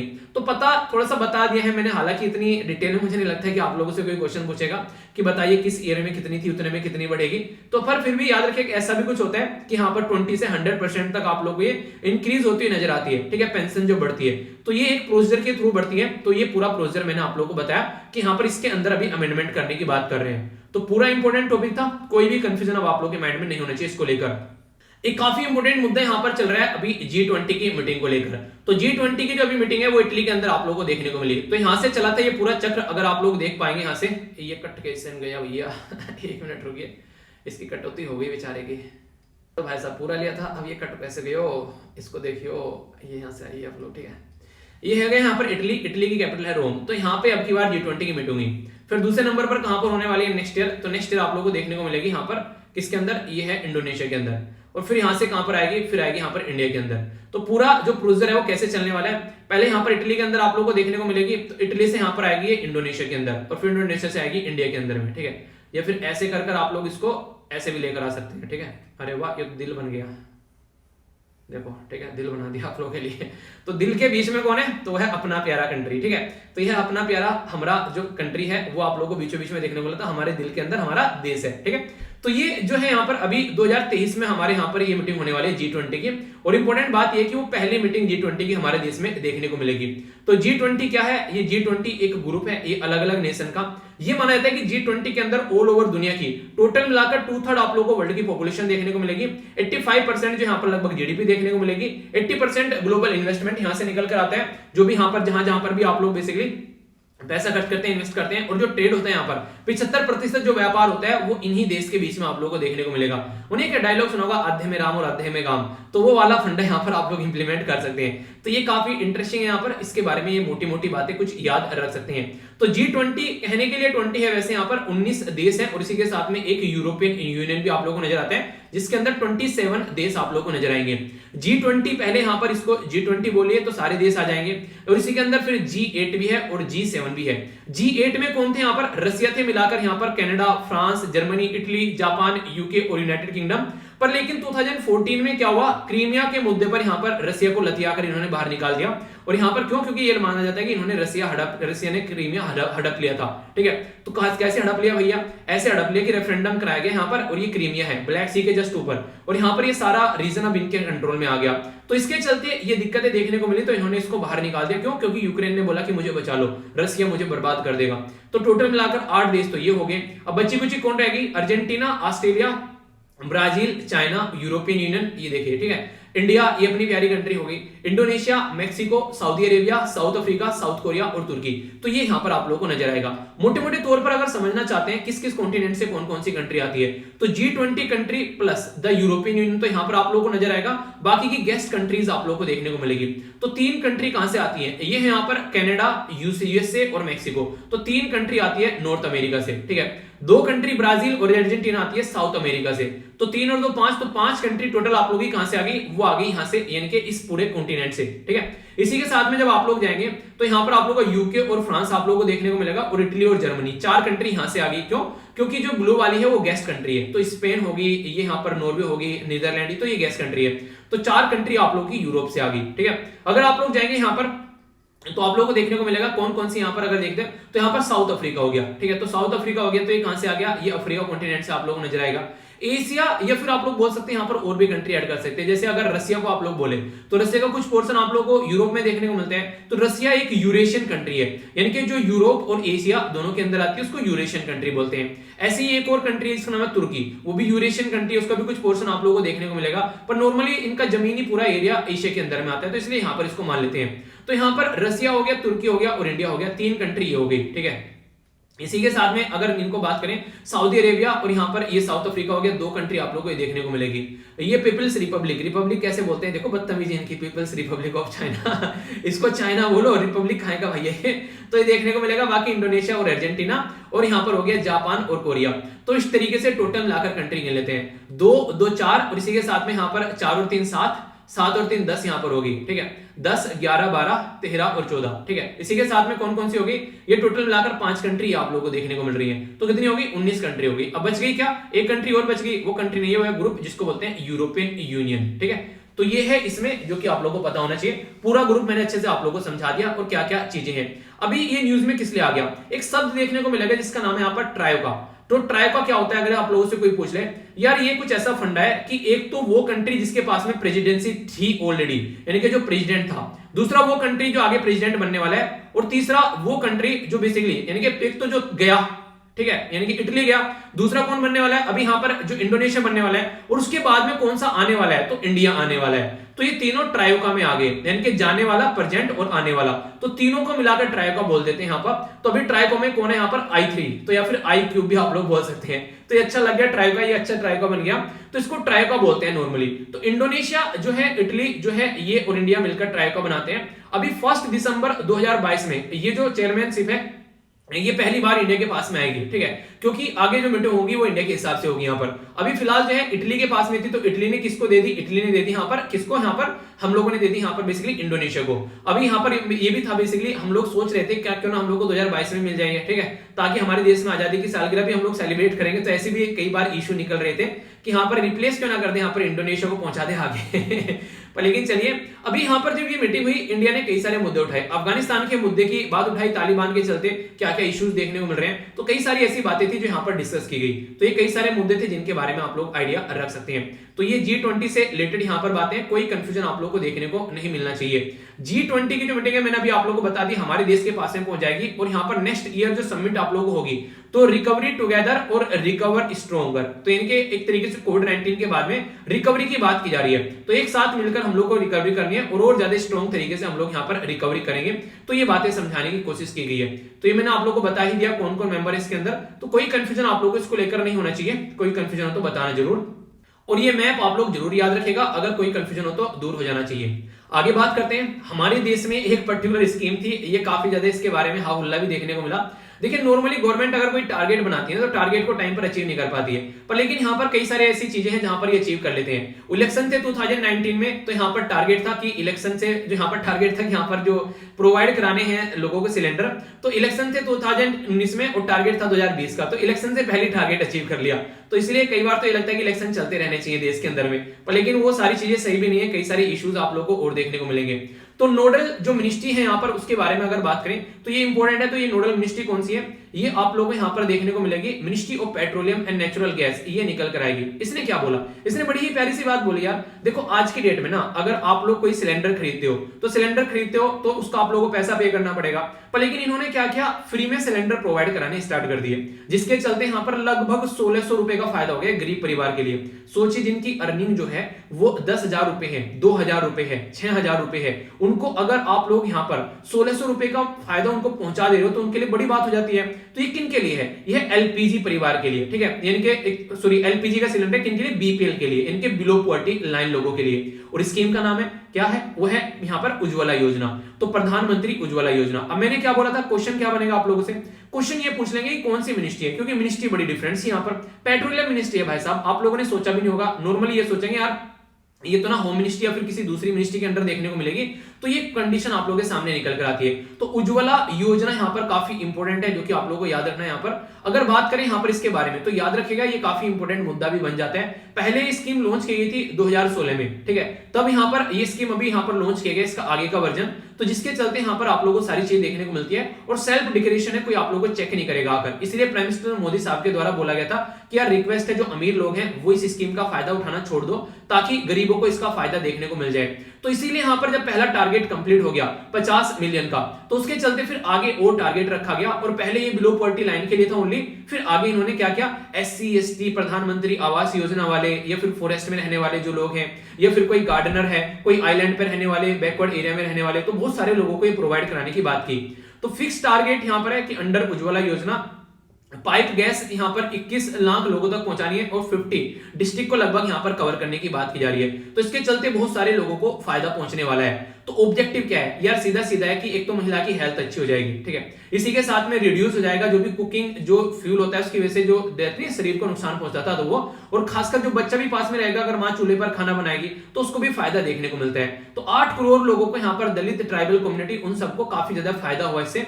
और अभी फिलहाल बोला जा रहा है कि 11,000 के करीब नए सेंटर खोले गए हैं जिसके चलते ये सपोर्ट प्रोवाइड कराया जा रहा है, ठीक है। इसी के साथ में यहाँ पर लो कंजप्शन ऑफ रिफिल की बात की जा रही है, जो चैलेंज है, यानी किसी को सिलेंडर मिल तो गया पर फिर से उसको रिफिल कराने के लिए पैसा ही नहीं है, तो ये दिक्कतें देखने को मिल रही है। तो उसके बारे में बात की जाती है कि अब क्या करें भाई साहब, उनका तो हो गया काम, ठीक है, एक बार तो मिल गया उनको, फिर आगे उनके पास से पैसा ही नहीं है, तो ये दिक्कत है। दूसरा कई बार यहाँ पर और डिफिशियंसीज आप लोगों को देखने को मिलती है, ठीक है, कि एक तरीके से नहीं, एक तरीके से बेनिफिशियरी ऐसा पहुंच गया जिसके पास में नहीं था, कोई सॉफ्टवेयर में कमी होगी उसको नहीं मिल पाया, ठीक है, कंपनी जो है वो आइडेंटिफाई करने में दिक्कत कर रही है, तो बहुत सारे ऐसे इश्यूज भी है। तो देखिए यार कोई बड़ा सिस्टम चलता है ना, छोटी छोटी प्रॉब्लम सामने आती है तो हम लोग उनको सुधार पाते हैं और आगे बढ़ पाते हैं, तो ये तरीका आप लोगों को देखने को मिलेगा। तो ये बड़ी ही इंपॉर्टेंट बात है। पर लेकिन मुद्दा ये है, जब RTI में पता चला कि सारे सिलेंडर बांट दिए गए 2019 के इलेक्शन से पहले, वरना टारगेट था 2020 तक का टारगेट था। तो चलो अच्छा है, किसी चीज से ही सही लोगों तक चीजें तो पहुंची टाइम से, तो ये एक अप्रिशिएट करने वाली बात भी आप लोग बोल सकते हो। अब यहाँ पर ये जीएस पेपर 2 में अर्बनाइजेशन वाला जो पोर्शन है उसके अंदर आप लोगों को काफी इंपॉर्टेंट ये मुद्दा देखने को मिलेगा। क्वेश्चन भी कई बार डायरेक्ट पूछ ले जाते हैं। बात की जा रही है world wide cost of living report के बारे में, यानी किसी एरिया में अगर आप लोग रहते हैं तो वहां पर लिविंग कॉस्ट क्या है उसके बारे में बात की जा रही है, कितना कॉस्ट आता है आप लोगों को वहां पर रहने का। तो world wide cost of living report है यहाँ पर, ये रिलीज की गई तल अवीव कहां पर है, ये सॉरी रिलीज की क्या बोल रहा हूं अभी, ये रिलीज की गई और इसने हाईलाइट किया कि तल अवीव जो है वो यहाँ पर वर्ल्ड की मोस्ट एक्सपेंसिव सिटी है रहने के लिए। तल अवीव है इजराइल के अंदर में, मैंने आप लोगों को बताया भी था तल अवीव के बारे में कि तल अवीव है, हमारी एम्बेसी भी है तल अवीव के अंदर में, ठीक है। कल को अगर आप लोग सेलेक्ट होकर जाते हो तो फॉरेन, अगर आप लोगों को एक तरीके से IAF ऑफिसर, इनके इंडियन फॉरेन सर्विसेज में आप लोग जाते हो तो आप लोग यहाँ पर, अगर आप लोग यहाँ पर अपॉइंट किए आते हो हमारी कंट्री की साइड से, तो तल अवीव के अंदर आप लोग रहोगे यहाँ पर। तो ये है तल अवीव, ठीक है। तल अवीव यहाँ पर याफो बोलते हैं, वैसे तल अवीव बोल देते हैं। तो यरूशलेम अभी यहाँ पर हालांकि कैपिटल ट्रांसफर कर दी गई है डोनाल्ड ट्रंप के द्वारा हरकतें कर, पर लेकिन फिर भी हम लोग अभी तल अवीव में ही हैं। तो ये एक इंपॉर्टेंट मुद्दा है। तो यहाँ पर अभी जो ये रैंकिंग तैयार की गई है कि दुनिया में सबसे ज्यादा महंगा राज्य के कंट्री के अंदर सिटी कौन सी है, तो तल अवीव है सबसे महंगी। रिपोर्ट जो कंपाइल की गई है वो इकोनॉमिस्ट इंटेलिजेंस यूनिट के द्वारा ये बताया गया है कि अलग अलग शहर जो हैं उनके अंदर रहने का खर्चा जो है वो कितना कितना आप लोगों को देखने को मिलेगा। तो इजराइल जो है उसने टॉप किया है रैंक में, तो इजराइल की तरफ को देखना भी मत कि वहां पर जाकर रहना है क्या, ठीक है। इसी के साथ में यहाँ पर पहले लास्ट ईयर जो था वो पेरिस था, लंदन देखा, पेरिस देखा और देखा जमान, सबसे प्यारा इस दुनिया में अपना हिंदुस्तान, तो वही वाली बात है। तो यहाँ पर फिर सेकंड नंबर पर था यहाँ पर कौन, वो था सिंगापुर, ओके। पेरिस और सिंगापुर जो है वो ज्वाइंटली अब सेकंड पर आप लोगों को देखने को मिलेंगे। ये जूरिक और इसी के साथ में हांगकांग, तो ये फिर आप लोगों को आगे नजर आएगा। चलिए जूरिक बताइए आप लोग कहां पर है, किस कंट्री के अंदर में है। न्यूयॉर्क जो है वो 6ठे नंबर पर है और जेनेवा जो है वो 7वें नंबर पर है। इंडेक्स को अगर आप लोग देखोगे यहाँ पर, तो यहाँ पर बात की जा रही है इंडेक्स जो है यहाँ पर ये against the price in New York. तो यहाँ पर जो न्यूयॉर्क सिटी है यहाँ पर उसकी जो करेंसी के बारे में अगर बात करें तो यहाँ पर स्ट्रॉन्गर है अगेंस्ट द डॉलर के बारे में अगर बात करते हैं, तो इसके चलते कई बार द रैंकिंग में ऊपर नीचे देखने को मिल जाती है चीजें। देखिए होता क्या है, ये यहाँ पर ये देखा जाता है कि जैसे डॉलर की वैल्यू है, ठीक है, अभी हमारी कंट्री में रुपया यूज किया जाता है, अगर बात करें यहाँ पर यूरोपियन यूनियन के अंदर जाएंगे तो यूरो यूज किया जाता है, तो करेंसी के ऊपर भी यहाँ पर काफी हद तक ये चीजें डिपेंड करती हैं। तो ये बातें यहाँ पर बोली गई है। तो world wide cost of living जो इंडेक्स यहाँ पर निकाला जाता है तो 173 यानी 173 देश है टोटल, उनको कंपेयर करते हैं कि कहां पर कैसी कैसी लोकेशन है और कहां पर रहने का क्या क्या खर्चा है, और फिर उसके बेस पर देखते हैं। तो यहाँ पर जो सिटीज हैं वो कंप्राइज करती हैं लगभग 200, अगर बात करें मोर देन यहाँ पर 200 एवरीडे जो प्रोडक्ट्स हैं या फिर जो सर्विसेज हैं उनके बेस पर काउंट किया जाता है जो लोग यूज करते हैं। कोविड-19 का इंपैक्ट भी देखने को मिला, सप्लाई चेन जो है वो ब्लॉकेड देखने को मिला, चेंजिंग कंज्यूमर डिमांड की बात की गई। देखिए पहले लोग ऑफलाइन पढ़ लेते थे, अब सब कुछ ऑनलाइन मिलता है। इन्फ्लेशन के बारे में बात की गई कि महंगाई किस तरीके से चल रही है, तो वो भी मुद्दे आप लोगों को देखने को मिलेंगे। तो कई सारी ऐसे ये चीजें हैं जिसके बारे में आप लोगों को पता होना चाहिए। इंटरेस्टिंग चीज क्या है हमारे देश में सबसे सुटेबल जो रहने लायक सिटी है वो है इंडिया के अंदर अहमदाबाद। अहमदाबाद को जो लिस्ट किया गया टॉप 10 चीपेस्ट जो सिटी के अंदर बोला गया है, तो अहमदाबाद वाजी जो है यहाँ पर बोला जा रहा है कि वो सबसे सस्ते में सारी चीजें एंजॉय कर रहे हैं। क्या ऐसा कुछ है? अगर आप लोग अहमदाबाद से बिलोंग करते हैं तो बताइए ऐसा कुछ है क्या? अगर ऐसा कुछ है तो वहीं चलकर चलिए, सब अपना जो है अपना चल के वहीं पर फ्लैट लेते हैं, जब इतना सस्ता है। दिल्ली और एनसीआर में रहने की क्या जरूरत है फिर, ठीक है? तो अपना जाकर वहां पर रहो, आराम से एंजॉय करो लाइफ को। बाकी यहाँ पर चीजें जो है अगर बात करें चीपेस्ट जो सिटी है वो है यहाँ पर दमकस। तो यहाँ पर यह कौन सी है? एक सीरिया के अंदर आप लोगों को देखने को मिलेगी। तो सीरिया के अंदर और भी कई सारी दिक्कत है। वैसे आप लोग बात करें तो त्रिपोली लीबिया हो गया, ठीक है, ताशकंद हो गया यहाँ पर उज्बेकिस्तान, तुनिस हो गया यहाँ पर तुनिसिया, इसी के साथ में यहाँ पर अल्मेटी हो गया, ये हो गया कजाकिस्तान। तो ये रैंकिंग में सबसे नीचे नजर आएंगे। और हमारे देश में सबसे नीचे कौन सी है? ये है यहाँ पर अहमदाबाद, जो कि टॉप 10 चीपेस्ट सिटी में बोला गया है। तो ये काफी बड़ी बात है। काफी अच्छी सपोर्ट भी आप लोगों को देखने को मिलेगा। प्राइम मिनिस्टर जो मोदी वहां पर हुआ करते थे, तो उसके चलते काफी सर्विसेज भी अच्छी मिल जाती है, ठीक है। अगर मानी तो इसके चलते मतलब कहने का मतलब है कि जहां पर से निकल के आते हैं आज के डेट में, जैसे आप लोग वाराणसी में जाओगे तो बहुत सारी चीजें, अब वहां पर भी वो एक तरीके से कॉन्स्टिट्यूएंसी होगी तो बहुत सारी फायदे वहां पर भी होंगे इन चीजों के। तो ये कई सारे मुद्दे हैं। इकोनॉमिस्ट इंटेलिजेंस अगर यूनिट के बारे में आप लोग बात करें तो इसके बारे में आप लोग समझ सकते हैं यहाँ पर। तो इकोनॉमिस्ट जो यहाँ पर द इकोनॉमिस्ट जो ग्रुप है उसके द्वारा यहाँ पर जो सिस्टर है, अगर बात करें यहाँ पर इकोनॉमिस्ट इंटेलिजेंस जो यूनिट है, ये रिसर्चर एनालिसिस डिवीजन है जो इकोनॉमिस्ट ग्रुप का, जो कि सिस्टर है यहाँ पर कंपनी द इकोनॉमिस्ट न्यूज़पेपर की। तो उसके अंदर सारी चीजें देखने को मिलेगी। ऐसे जैसे कोई पर्टिकुलर कंपनी है, उसके अंदर दूसरी कंपनी होगी, एक और कंपनी होगी, तो वो वाला मुद्दा है। इसकी आ गई यार, मैंने बोला है कई बार इतना याद मत किया करो, आप लोग मानते ही नहीं हो, लेक्चर लेने दिया करो मुझे। इकोनॉमिक इंटेलिजेंस जो यूनिट है यहाँ पर ये बेसिकली यहाँ पर रिलीज करती है डेमोक्रेसी इंडेक्स भी। तो ये इंपॉर्टेंट क्वेश्चन आप लोगों से बन जाता है, ठीक है। तो जो प्रोवाइड कराया जाता है यहाँ पर एक तरीके से डेमोक्रेसी वर्ल्ड वाइड कैसी है, तो 165 इंडिपेंडेंट जो स्टेट है और इसी के साथ में 2 टेरिटरी आप लोगों को देखने को मिलेगी। इंडिया का जो 53 था यहाँ पर पोजीशन डेमोक्रेसी इंडेक्स के अंदर में, तो ये भी एक क्वेश्चन आप लोगों का तैयार हो गया यहाँ पर, तो कोई कंफ्यूजन आप लोगों को नहीं होना चाहिए। तो ये भी मैंने आप लोगों को यहाँ पर बता दिया। तो डिस्कशन थोड़ा लेंथी हो गया, पर मुझे लगता है कि सुनकर आप लोगों को मजा आ गया होगा। इतने प्यार से इतने आराम से सारी चीजें हम लोगों ने कवर कर ली। 2 तो इंपॉर्टेंट डे देखे हम लोगों ने, काफी इंपॉर्टेंट। पहले हम लोगों ने आर्म फोर्स फ्लैग डे के बारे में बात करी, फिर इंटरनेशनल सिविल एविएशन डे के बारे में, फिर हम लोगों ने प्राइवेट मेंबर बिल भी पढ़ लिया, प्रीएम्बल भी मैंने इसी के बहाने से आप लोगों को पूरा पढ़ा दिया, ठीक है। अब आप लोग कंफ्यूजन नहीं होना चाहिए कौन कौन से प्राइवेट मेंबर बिल हैं हमारे देश में और क्या क्या चीजें हैं। देखिए यार फीडबैक देकर जुड़ जाया करो आप लोग, ठीक है। लेक्चर को आप लोग डिसलाइक तो यार क्या ही बोलो, अब डिसलाइक खत्म कर दिया, मुझे बड़ा दुख हो रहा है, ठीक है। मैं डिसलाइक नहीं बोल पा रहा हूँ आज की डेट में। चलो लाइक कर दिया करो, अगर पसंद नहीं आता तो नीचे आप लोग कमेंट से बता दिया करो। आप लोगों के पास में मौका है, 10 में से मार्क्स दिया करो आप लोग, ठीक है। आप लोग डिसलाइक तो नहीं है, 10 में से मार्क्स देकर बता सकते हैं, ठीक है। फीडबैक का मतलब है कि फीडबैक दिया करो, ठीक है। एक नेक्स्ट जो हम लोगों ने न्यूज देखी काफी डिटेल यहाँ पर कि हाँ किस तरीके से मेंबर ऑफ पार्लियामेंट अपनी बातें रख सकते हैं, और जो ये मैंने बोला है ना, ये जरूर लेक्चर आप लोग एक बार देख लेना, ठीक है। चलिए कोशिश करूंगा कि वीडियो के नीचे भी लिंक प्रोवाइड करा दूंगा, देख लेना आप लोग, वरना सर्च कर लेना, ठीक है। ये आर्टिकल जो मैंने बताया याद रखेगा। सुप्रीम कोर्ट और हाई कोर्ट की सैलरी के बारे में जो चेंजेस किए जा रहे हैं, इसी के साथ में G20 वाला मुद्दा भी हम लोगों ने काफी डिटेल में समझ लिया। तो कोई कंफ्यूजन अब आप लोगों को यहाँ पर नहीं होना चाहिए, तो काफी डिटेल में समझा। और एलपीजी वाला जो मुद्दा था वो भी मैंने डिटेल में खोल कर आप लोगों को बता दिया चारों तरफ से। तो चहुमुखी विकास हो गया एलपीजी वाले मुद्दे का भी। नेक्स्ट हम लोगों ने यहाँ पर एक और मुद्दा समझा, कौन कौन सी सिटी जो है वो कितनी महंगी है, तो ये भी हम लोगों ने काफी डिटेल में समझ लिया, ठीक है। अब आप लोगों के सामने क्वेश्चन है, इन क्वेश्चन के आंसर देने कि कौन सी बिल को किस नाम से पुकारा जाता है। केशवानंद भारती जो था वो यहाँ पर किसके साथ में था, कौन सा आर्टिकल है जो कि यहाँ पर पावर देता है क्वेश्चन पूछने की, कौन सा आर्टिकल है जो अपॉइंटमेंट किए जाते हैं यहाँ पर हाई कोर्ट में, कौन से आर्टिकल के थ्रू सुप्रीम कोर्ट के अंदर में। इसी के साथ में इटली के यहाँ पर जो प्रेसिडेंसी थी अब किसके पास में आप लोगों को देखने को मिल रही है, प्रेसिडेंसी पहुंच रही है, और क्या क्या इसकी थीम थी, नेक्स्ट ईयर की थीम क्या है, इंडिया के पास में प्रेसिडेंसी कौन से साल में रहेगी, प्रधानमंत्री ये बेसिक आज तो आंसर था, क्वेश्चन था आप लोग का PMUY क्या है, किस मिनिस्ट्री के अंडर में आती है। कुछ क्वेश्चन से आप लोगों के सामने, इनको अटेम्प्ट कीजिए आप लोग। बात की जा रही है विश्व मृदा दिवस के बारे में, थीम बतानी थी आप लोगों को, थीम बतानी थी यहाँ पर इंटरनेशनल स्वयं सेवी दिवस के बारे में, इंटरनेशनल वॉलेंटियर डे के बारे में, ठीक है। कॉन्स्टिट्यूशन में कौन सी कंट्री के द्वारा अमेंडमेंट किया गया था, तमिलियन लोगों के लिए। इसी के साथ में ज्वाइंट मिलिट्री मित्र शक्ति और यहाँ पर SLINEX ये एक्सरसाइज के बारे में बताना था। पाई का जो यहाँ पर विद्रोह है उसके बारे में डिस्कस किया था। इसी के साथ में पाई का प्रोनाउंस किया था यहाँ पर पाई का, लिटरली आप लोगों को इसका मीनिंग बताना था कि क्या है। कौन सा आर्टिकल है पार्लियामेंट को जो कि फॉर्मेशन करने के लिए पावर देता है स्टेट्स वगैरह। इसी के साथ में KSVY या फिर TTDC क्या थी यहाँ पर ये बताना, TTADC तो ये समझ लेते हैं एक बार। तो सबसे पहले वर्ल्ड सोइल के बारे में अगर हम लोगों ने बात की थी, तो मिट्टी की लवणता को रोके और मिट्टी की उत्पादकता को बढ़ाए, ठीक है। तो यहाँ पर बात करते हैं हाल्ट करना, रोकना, सोइल सैलिनाइजेशन और बूस्ट द सोइल प्रोडक्टिविटी। इसी के साथ में इंटरनेशनल सोइल डे, अंतरराष्ट्रीय जो यहाँ पर स्वयंसेवी जो दिवस है, इंटरनेशनल वॉलेंटियर डे, ठीक है। तो यहाँ पर थीम थी volunteer now for over common future, तो हमको मिलकर काम करना है, ऐसा बोल सकते हैं। श्रीलंका ने 13वां संविधान में संशोधन किया था। श्रीलंका के अंदर ही एक्सरसाइज है ये दो, जिनके बारे में आप लोग याद रख सकते हैं। इसी के साथ में ये था यहाँ पर 1817 का जो पाइका विद्रोह, और ये था 1857 का। फुट सोल्जर बेसिकली बोला जाता है पाइका जो यहाँ पर ये हुआ था, ठीक है। आर्टिकल 3 है जिसके तहत आप लोग यहाँ पर जो बाउंड्री वगैरह चेंज कर सकते हैं। और यहाँ पर कला जो संस्कृत विकास योजना, इसके बारे में डिस्कस किया था। और नेक्स्ट यहाँ पर हम लोगों ने TTADC यानी कि Tripura tribal area autonomous district council के बारे में डिस्कस किया था। देखिए यार लेक्चर थोड़ा सा लेंथी हो गया, उसके लिए सॉरी, एक्सट्रीमली सॉरी, पर लेकिन टॉपिक कवर करने थे तो वो मैंने कोई इसमें कमी नहीं छोड़ी। तो नेक्स्ट लेक्चर में मिलता हूं, तब तक अपना ध्यान रखिए, बड़ों को नमस्ते, छोटों को प्यार, छोटी सी लाइफ एंजॉय करो यार। पसंद आया तो लाइक कर देना, वरना कमेंट बॉक्स ओपन है, जो भी मन करे वो कर लेना।